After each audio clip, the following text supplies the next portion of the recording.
Émission des Maîtres Ascensionnés, le Seigneur Maitreya, du 9 juin 2020. Je vous salue, cœur bien-aimé de la puissante présence de la vie, c'est moi, Maitreya, de l'ancienne école de mystère de l'Himalaya, où j'ai servi pendant de nombreuses générations. De fortes concentrations de lumière des hautes régions lumineuses traversent maintenant la Terre et toute forme de vie en elle. Oui, certainement. De grandes concentrations de rayons de lumière traversent en ce moment la basse atmosphère. Ces rayons émanent de magnifiques sources de lumière, y compris des royaumes angéliques et ascensionnés, ainsi que du grand soleil central au centre de l'univers. Ces rayons se déversent dans les pouvoirs de la nature et dans les règnes de la vie sur Terre. Ils imprègnent aussi la conscience, le cœur et l'esprit des êtres humains. Il s'agit de la lumière de Dieu, qui jamais ne faillit, de l'amour de Dieu qui accomplit toujours, et de la lumière qui contient la sagesse et la vérité de Dieu qui toujours s'impose et dont l'heure est arrivée. Le grand éveil de l'humanité s'épanouit, cette sublime lumière se manifeste pour révéler, puis pour dissiper toute discorde et tendance destructrice qui ont déchiré le monde. Comme vous le savez peut-être, votre civilisation a entamé les 100 premières années du 7e âge d'or permanent. Afin d'en assurer la victoire, n'en doutons point. Tout ce qui ne sera pas la lumière devra être épuré de tout ce qui est humain et de la terre même, et tout ce qui est de nature destructrice doit être éliminé. Toute vie sur terre doit retrouver son état originel divin, condition nécessaire à la résurrection des hommes et de tous les règnes, et à l'accomplissement du plan divin de leur vie et de toute forme de vie sur terre. Cette heureuse évolution est en marche. Le grand éveil des peuples doit se poursuivre. Dès lors que les hommes et tous les règnes accueillent ce déversement de lumière, la Terre, votre civilisation et votre monde donneront l'impression de traverser une période fort agitée. D'où l'importance pour vous tous de garder le calme intérieur et d'assurer la stabilité de toutes vos activités personnelles ou collectives. Le secret de votre liberté tient à votre aptitude à maîtriser votre attention, sinon l'enfer vous attend. Comme vous l'avez entendu, et cela vaut la peine de le répéter, je vous exhorte à faire preuve de discernement quant aux troubles et chaos secouant le monde extérieur, car selon que vous vous laissez happer par ces influences ou non, fera de vous des êtres libres ou de malheureuses victimes. Maître bien-aimé, pendant qu'il est encore temps, aspirez librement à votre évolution spirituelle, sinon ce choix vous sera imposé alors que vous fuirez vers la lumière, pendant que les loups vous poursuivront. Vous avez encore le temps, ayez donc la sagesse et la volonté de choisir votre évolution spirituelle. Vous êtes tous venus de la lumière, du cœur de la création, et vous êtes une magnifique race de créateurs. Moi, Maitreya, vous dis, à vous tous, que l'heure est venue de réintégrer votre essence spirituelle, votre présence, vos pouvoirs. Il est temps de restaurer ce qui, selon toute apparence, a été mis de côté. Vous êtes venus dans ce monde, dans des corps physiques doués de conscience, pendant trop souvent, vous oubliez que c'est votre cerveau physique qui vous permet de penser et c'est votre cœur physique qui vous permet de ressentir. De quoi réfléchir? On peut observer une détérioration du cerveau chez certains membres de l'humanité. Si cet organe est malade, diminué tel que dans le cas de la maladie d'Alzheimer, les facultés mentales sont gravement affectées. Et lorsque le cœur est brisé, fermé ou dysfonctionnel, comment peut-on ressentir? Pour vous qui faites votre possible pour vivre une existence spirituelle, un avenir riche vous attend. La guérison de vos facultés mentales et de votre cœur, tout en évitant que ces organes ne soient ternis ou affaiblis par les secousses du monde extérieur. Il se trouve ainsi que vous pouvez vivre magnifiquement dans ces corps dont vous a fait don la vie. Il se trouve aussi qu'en tant qu'être de conscience et de sensibilité, vous êtes à même de penser et de ressentir par vous-même. Vous avez la faculté de faire des choix et de prendre des décisions nourries par les élans d'amour venant du cœur. Alors que certaines personnes s'éveillent de nos jours, unissant en elles les qualités du cœur et celles de l'esprit, dans un élan de guérison, il en est de même pour la planète. À cet égard, l'Amérique représente le cœur de cette dernière, le point d'ancrage en est le grand téton. L'Inde, l'un de mes endroits favoris, représente le cerveau du cœur de la planète, ou plutôt du corps de cette dernière. Son port d'attache est l'ancienne grotte de la lumière de Cave of Light, située dans le nord du pays. La majorité d'entre vous savez que le 7e âge d'or a débuté. L'intervention divine est autorisée. Il s'ensuit que la planète et toute forme de vie, y compris votre race, pourront progresser. De la maison de Vénus émanent de puissants rayons d'amour suprême, projetés en direction du grand étang et de la grotte de la lumière, afin de stabiliser le corps de la planète en cette période de chaos et de troubles. Il est temps que vous amorciez votre retour vers un état de plein équilibre et de vitalité physique. Et maintenant, grand maître, il est temps que vous retrouviez vos pleins équilibre et vitalité dans votre corps physique, ainsi que vos pleines facultés mentales et celles du cœur.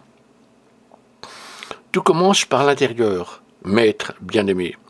Ainsi est-il normal que vous deviez porter votre regard sur votre monde intérieur, communier avec ce dernier, avec votre conscience dans un puissant élan de volonté, de désir, de restauration divine, de divin équilibre, d'unité et de justice, tout en assurant une relation divine entre le cœur et le mental.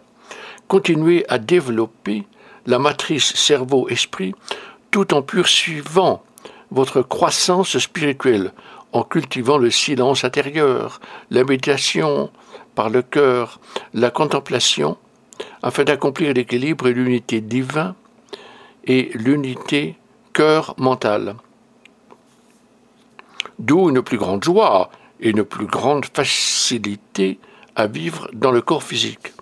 L'application de la foi et une attention suivie vers les anges et les maîtres ascensionnés, tout en les invitant à vous aider à devenir des êtres pleinement pensants et sensibles, vous aidera vers un état de pleine conscience, tout en permettant d'accéder à une intervention divine et faire plein emploi de votre forme biologique.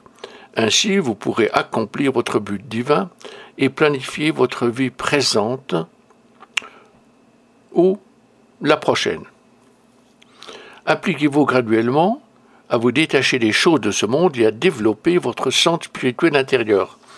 Je le répète, maître bien-aimé, prenez le temps de vous détacher des choses de ce monde et passez plus de temps précieux à consacrer à votre amour et à la croissance de votre centre spirituel intérieur afin que vous puissiez découvrir le Saint Graal au centre de votre conscience.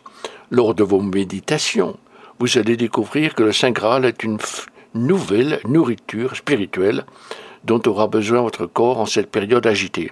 Car je vous le dis, votre corps ne reçoit plus la nourriture adéquate voulue, celle-ci étant dénaturée.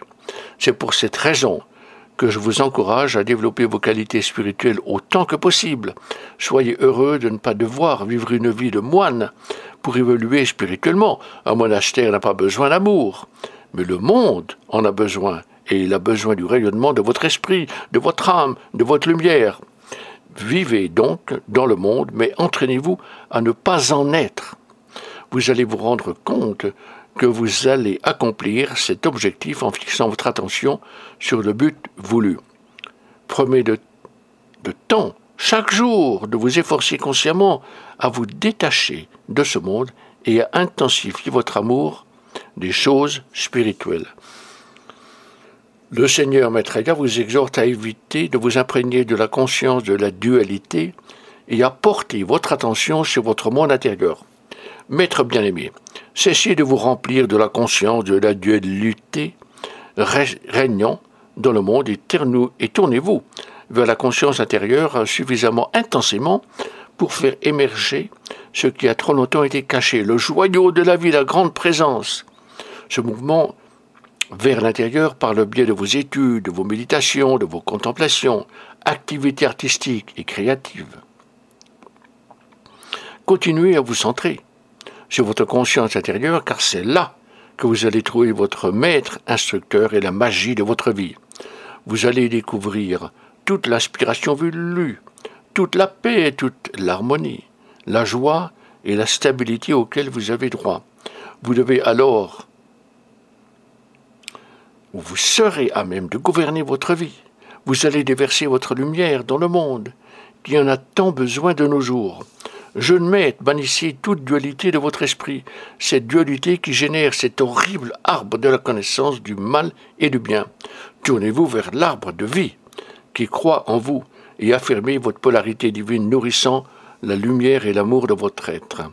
Jeune maître, il est temps que vous sachiez que seuls ceux qui ont appris à fixer leur attention assez longtemps sur le centre spirituel, qui ont appris à maîtriser leur attention et à les maintenir sur leurs aspirations spirituelles, seuls ceux-là sauront goûter les joies profondes du foyer, de l'amitié et de la vie créative. Jeune maître, votre voix vous accueille, vous êtes arrivé.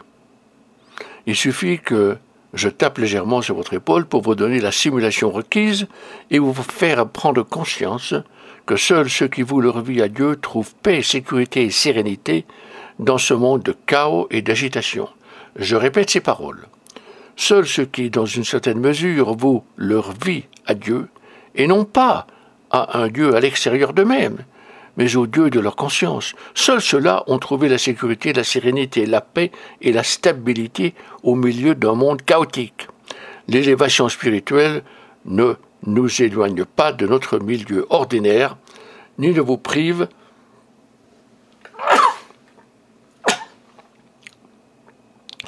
du soutien et de l'amour tellement nécessaires à une vie pleinement réalisée. Mais la plénitude spirituelle vous élève jusqu'à un plateau supérieur où nous sommes à même de jouir de ces choses et de ne plus être à la merci du hasard, du changement ou des pertes qui ont trop souvent été le lot des gens qui vivent dans la dualité. Je répète ces paroles, seules les personnes qui, dans une certaine mesure, vouent leur vie à Dieu, ont trouvé la sérénité, la sécurité, la stabilité et la paix au milieu d'un monde de chaos. La plénitude spirituelle ne nous éloigne pas de notre milieu ordinaire, ni ne nous prouve de l'amour, du soutien des proches et de l'amitié tellement nécessaire à une vie pleinement réalisée. Mais plutôt la plénitude spirituelle nous élève à un point où les changements, les pertes, les apparences temporaires du monde extérieur ne nous affectent plus. Soyez un peu plus égoïste quant à l'emploi de votre temps et choisissez bien les sujets auxquels vous consacrez votre attention. Ainsi, prévenu, jeune maître, allez de l'avant, le monde peut bien attendre un peu. Soyez un peu plus égoïste quant à l'emploi de votre temps, le monde peut attendre votre amour, renforcer votre amour de l'esprit, intensifier votre quotient lumineux de façon que lorsque vous affronterez le monde, vous aurez acquis une grande force spirituelle du moi, la pleine illumination qui vous attend. Eu égard à tout ce dont je me suis entretenu, je reste votre humble serviteur. Vous pouvez faire appel à moi dans vos prières, vos cœurs, vos décrets, et je vais vous prêter assistance. Le monde extérieur changera lorsque vous serez assez nombreux à incarner Dieu et déesse. Tout ce qui est. Dans cette mesure, le monde changera. Et dans laquelle de ces mesures il changera, peu importe. Lorsque vous serez assez nombreux à être les incarnations de Père, Mère, Dieu, le moment sera venu. Lâchez prise, lâchez prise. Je suis à votre service, je vous aime. Namasté, chers amis de la lumière. Namasté, namasté, namasté.